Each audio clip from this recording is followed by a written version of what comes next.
Saudações tricolores, eu sou o Fio, esse é o canal Gol de Barriga e vamos falar hoje sobre Germancano e a ideologia de trabalho de Mano Menezes, tá? Vamos falar sobre isso um pouquinho no vídeo logo após a vinheta.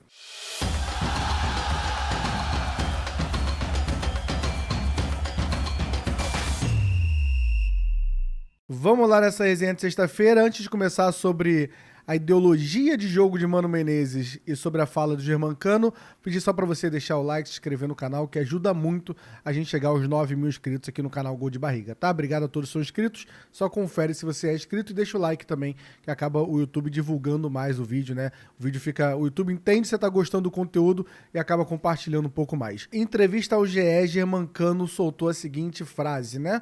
Tem duas coisas que o Fluminense não pode se repetir de uma maneira geral. Primeiro é não deixar de ser um time agressivo no ataque e não deixar de ter armas para atacar quando precisar se defender. Ficou muito claro nos 3 jogos contra o Flamengo. Depois ele fala também que não pode perder oportunidade de gol, né? Apesar do 8-0, não pode perder. Mas vamos focar nessa parte aqui, né? Ele fala sobre não deixar de ser um time agressivo no ataque e não deixar de ter armas para atacar quando for preciso se defender. E cita os 3 jogos contra o Flamengo, né? Que realmente o Fluminense criou praticamente nada. Tem 2 pontos ali que vale a gente citar sobre esse último Fla-Flu, né? Uma é que o Vitor Lessa trouxe a informação que de dentro do Fluminense muitos jogadores não ficaram satisfeitos com a postura do Fluminense nessa final, né? Não necessariamente tem a ver com o Mano Menezes isso, mas não ficaram satisfeitos com a postura do Fluminense não tentar, do Fluminense não agredir o Flamengo.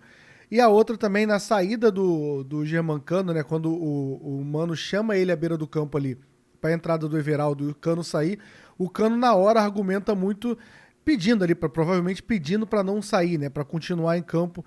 Então é uma coisa que vale a gente comentar sobre se o time tá fechado com esse pensamento do Mano Menezes e sobre esse pensamento do Mano Menezes, né? O ponto 1 que me preocupa em relação a isso é sobre o elenco tá fechado com o Mano Menezes, né? O Mano Menezes, quando ele vem pro Fluminense, ele faz ali um choque ali, tendo que tirar alguns jogadores que realmente estavam ali sem trabalhar e ganhando dinheiro do Fluminense, né? O caso de Douglas Costa e Gabriel Pires, por exemplo. E com o tempo acabou tirando o Marcelo, que aí gera um debate. Tem gente que é a favor do Marcelo, tem gente que é a favor do Mano Menezes, mas realmente o Marcelo era muito difícil de lidar. Isso é um fato, né? Isso não é uma coisa que dá para debater, mesmo você que queria que o Marcelo continuasse no Fluminense.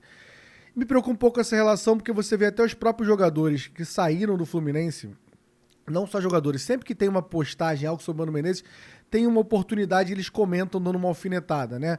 Seja o Marcelo, seja o Felipe Melo, seja o Ailton, que quando sai também já comentou em rede social. Então me preocupa isso, se todo mundo que sai acaba reclamando, se esse elenco, no ano passado teve ali um debate sobre o Thiago Silva estar satisfeito ou não com o trabalho do Mano Menezes, parece que tem não é um técnico, uma aceitação total do elenco, isso me deixa um pouco preocupado como torcedor, que a gente sabe que vestiário é sim uma coisa importante, existe o debate de o Fluminense supervalorizar o vestiário, o Mário Bittencourt valoriza demais isso, mas a gente sabe que é algo importante, você pode nem até não querer que valorize muito, mas a gente sabe que é algo muito importante. Sobre o Mano Menezes ser retranqueiro, né? Essa fama dele de ser retranqueiro. Eu não vejo problema nenhum em o técnico ele ser extremamente defensivo e focar primeiro na defesa. Mas eu acho que existe uma diferença entre você focar na defesa e você ser covarde. E esse Fla-Flu deixou uma preocupação no torcedor sobre a covardia do Mano Menezes. Você se preocupar com a defesa e ter um estilo de jogo para você sair no contra-ataque, para você atacar, é o que o Cano falou. Precisa ter estratégias para quando você precisa se defender. E não foi o que a gente viu perante o Flamengo. A gente viu um Mano satisfeito em buscar um 0-0 durante todos os 3 jogos, né? Seja no primeiro que foi 0-0, que seria mais ok, porque a gente está falando de pontos corridos ali da Taça Guanabara, apesar que a gente precisava muito daquela vitória, ou seja, da forma inadmissível que foi no segundo jogo, a gente atrás do placar, o Mano Menezes assumir que no primeiro tempo ele queria, a prioridade era não tomar o segundo gol do Flamengo, né? Pensando que tinha um gol de vantagem ali do primeiro jogo. Essa covardia é uma coisa que me deixou muito preocupado. E aí eu acho que depois dessa data FIFA, a gente vai ter um período de 10 jogos entre dia 29 de março e dia 30 de abril. São 10 jogos ali entre Sul-Americana, Copa do Brasil e Brasileirão, né? E eu acho que aí é uma linha de corte pro Mano Menezes, né? Eu sei que é muito complicado a gente trocar de técnico num calendário desse ano com o Mundial, que é um calendário onde vai ter jogo quarta e domingo direto. Gente, 10 jogos em 30 dias é algo muito surreal. Eu sei que a gente, como torcedor, gosta que o Fluminense jogue muito, que é o que faz sentido na nossa vida, os jogos do Fluminense, mas é algo muito surreal. Você fazer uma troca de técnico com essa sequência de jogos, se o cara ele vai demorar um mês para adaptar o estilo de jogo dele. A gente tá falando de 10 jogos, a gente tá falando de uma possível eliminação, a gente tá falando de se complicar no Campeonato Brasileiro. Então é muito complicado. Mas acho também que a gente aprendeu na temporada passada que não dá para você insistir muito quando a gente tá vendo que as coisas não estão andando.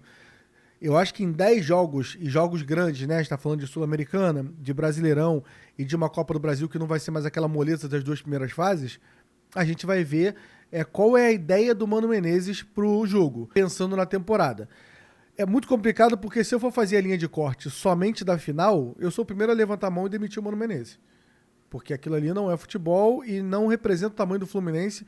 Chega a ser vergonhoso você ver o Fluminense se comportar dessa forma numa final contra o Flamengo. Mas também não dá pra gente fazer essa linha de corte só de 2 jogos, sendo que existe o Mano Menezes já do trabalho desde a metade do ano passado até agora. E sim, cara, se você parar pra analisar o ano passado, existiram vários jogos que sim, o Fluminense se preocupou com a defesa, tanto que o Mano Menezes faz com que o Fluminense seja uma das defesas menos vazadas, se não a menos vazada, mas uma das menos vazadas desde que ele assumiu o Fluminense. Mas ao mesmo tempo, quando ele recuperava a bola, ele saía pro jogo. A gente viu isso contra o Palmeiras no Allianz, a gente viu contra o próprio Flamengo no Brasileirão do ano passado, a gente viu contra o Atlético Mineiro no Mineirão, a gente viu contra o São Paulo e contra o Cruzeiro dentro do Maracanã, a gente viu times grandes jogando Fluminense até agora.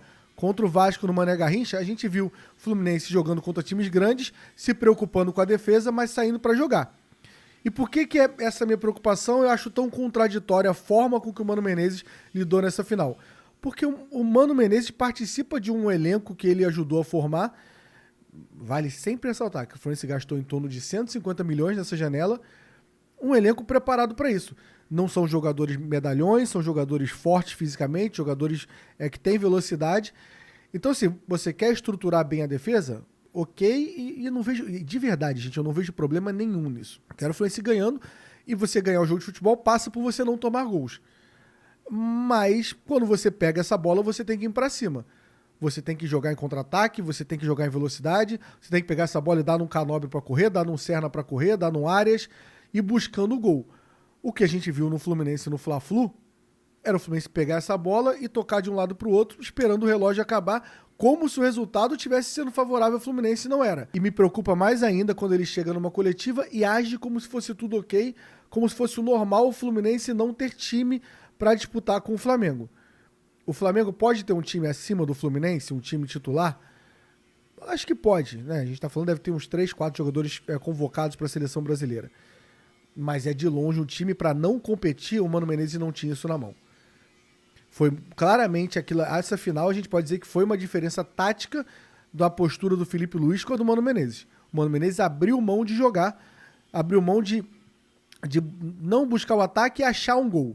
Achou no primeiro jogo um gol, apesar de ter tomado 2, entregou 2 do time, né? Tem a parte do time também, mas o foco desse vídeo é o Mano Menezes. Mas não dá pra gente achar que vai jogar assim todo o Brasileirão e toda a temporada e achar que vai ter algum sucesso em relação a isso. Mais uma vez, o Mário Bittencourt vende muito, sempre que ele pode, vendia, né? Não sei se ainda vende, acredito que sim, tá? A gente tem um elenco pobre, coitado, um elenco sofrido. O Fluminense ele não tá no elenco financeiro ali, né, do gasto do Flamengo, Palmeiras e Botafogo, Corinthians, mas de resto ele briga com uma galera, tá? O Fluminense investiu nessa janela e a gente tem que cobrar isso. Não dá pro time ter essa postura covarde.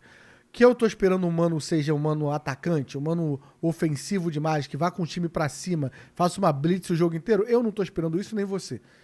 Mas que ele pelo menos honre a camisa do Fluminense, que ele faça um sistema defensivo e jogue em ataque como o Cano falou. O Cano, vou ler de novo, tá? O Cano fala, não deixar de ser um time agressivo no ataque e não deixar de ter armas para atacar quando precisar se defender. Eu acho que essa segunda parte é muito importante. O Fluminense, o Mano Menezes precisa ter as armas certas para atacar quando ele precisar se defender. Se em jogo pequeno, por exemplo, a gente vai ter que ser agressivo. Jogo pequeno que eu digo contra times que vão ficar encostados lá atrás. O Fluminense vai precisar ser mais agressivo. E quando pegar um time que ele precisa se defender, que é um time que tem um bom ataque, que é o caso do Flamengo, que é o caso do Palmeiras, o Fluminense precisa ter armas para poder atacar. E aí eu concordo com o Germancano. Não acho que foi uma indireta, de verdade, não acho que foi uma indireta em relação ao Mano Menezes, mas acho que existe uma insatisfação no elenco. Acho não, é informação do Vitor Lessa que existiu uma insatisfação no elenco nessa postura. Até porque boa parte desse elenco é o elenco do 4-1, que a gente toma 2-0 do Flamengo, é um elenco que vai pra cima. Você pode achar que é um elenco melhor, um trabalho melhor, que veio de um 22 realmente, que o time voava em campo no final de 22, mas é algo que incomodou esses jogadores. Então, assim, não acho que seja uma terra arrasada, que já era o trabalho do Mano Menezes por causa dessa final, mas acho que vale o alerta pro torcedor e a cobrança em cima desse mês. São um mês com 10 jogos. Acho que em 10 jogos a gente vai ter um corte do que vai ser a temporada do Mano Menezes pra gente voltar aqui no vídeo no final de abril e poder avaliar. Ó. Nesse mês de abril jogou 10 jogos, o Fluminense jogou bem, tentou, foi defensivo, mas teve uma postura ali de quando pegava a bola ia pra cima. A gente vai poder avaliar isso bem. E se chegar nesse final de abril não tiver fluindo, aí eu acho que o Mário não tem que pensar em Mundial, não tem que pensar em... Tem que pensar no ano do Fluminense. Tem que pensar no Brasileirão, tem que pensar na prioridade. Na Sul-Americana, que eu espero que a gente esteja vivo também, né? Vamos estar. Então, assim, é fazer a troca caso seja necessário. Então, é a hora da gente avaliar esses 10 dias. E tem mais... A gente teve uma semana de treinamento agora e tem mais uma semana. São 2 semanas parado pro Mano Menezes conseguir ajustar esse time e botar esse time para jogar da forma que o Fluminense seja competitivo. E competitivo não foi o que a gente foi contra o Flamengo. Competitivo não quer dizer o time que vai ganhar de todo mundo e que vai atacar todo mundo. Competitivo é o time que você vai entrar em campo e vai pensar, cara, a gente vai batalhar e tem chance de ganhar. Esse elenco do Fluminense, pra mim, como torcedor, todo jogo eu quero ir pro jogo achando que o Fluminense vai ganhar. Então, espero que o Mano Menezes consiga mexer nisso, espero que não tenha nenhum problema ali de vestiário, mas concordo com o Germancano. Espero que o Mano Menezes, com as críticas que ele teve após a final, ele não tenha a postura que ele teve naquela coletiva, que é uma postura que, se você corta só o jogo e a coletiva, aí era terra arrasada, era hora de trocar o Mano Menezes, tá? Dito isso, vamos esperar o mês de abril. Tem jogo pra caramba no mês de abril. Espero que o Fluminense comece bem essa temporada, né? Que já teve o Carioca ali, 2 jogos da Copa do Brasil. Deixa o like, se inscreve no canal e dê sua opinião aqui se você acha que é terra arrasada, se você acha que existe a possibilidade do Mano fazer um bom trabalho no Fluminense. Qual a sua opinião sobre isso, tá bom? Tamo junto, boa sexta, bom final de semana, mas a gente vai se ver aqui. Vai ter vídeo sábado, domingo, a gente vai se esbarrando, tá? Tamo junto, até a próxima. E quem quiser vai ter café presencial hoje, tá? Qualquer coisa manda lá nas redes sociais, comenta aqui que a gente responde. Espero vocês lá, tamo junto, até a próxima.